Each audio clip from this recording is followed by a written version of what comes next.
نبی کریم صلی اللہ علیہ وسلم کے پاس ایک مقدمہ آیا یمن سے،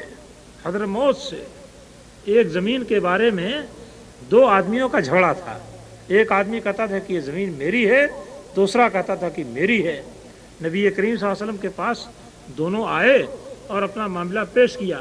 تو آپ نے فرمایا کہ دیکھو، میں غیب تو جانتا نہیں، حقیقتاً یہ زمین کس کی ہے اس کا تو مجھے پتہ نہیں ہے۔ وَلَعَلَّ بَعْضَكُمْ يَكُونُ أَلْحَنَ بِحُجَّتِهِ مِنْ بَعْضٍ، اور ایسا ہو سکتا ہے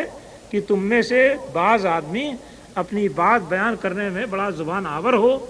دوسرا آدمی اس کے مقابلے میں بولنے کی وہ طاقت اور وہ قوت نہ رکھتا ہو۔ تو بعض آدمی اپنی حجت میں زیادہ زبان آور ہو، اور اس بنا پر جیسا کچھ میں نے سنا ہے اس کے مطابق فیصلہ کر دو۔ ہو سکتا ہے کہ ایک آدمی جس کا مال نہیں ہے وہ اپنی چرب زبانی کے ذریعے سے اپنی بات ثابت کر لے جائے، اور دوسرا آدمی جس کا حقیقتاً مال ہے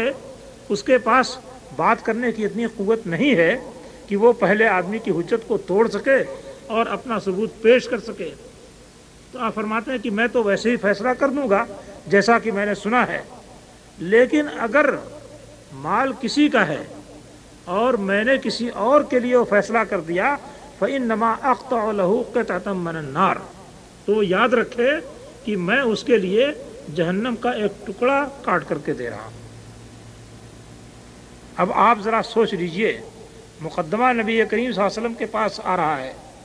فیصلہ آپ کر رہے ہیں، لیکن آپ صاف صاف فرماتے ہیں کہ اگر میں نے کسی کو ڈگری دے دی اور ڈگری کا وہ مستحق نہیں تھا، زمین اس کی نہیں تھی اور میں نے ڈگری اس کو دے دی،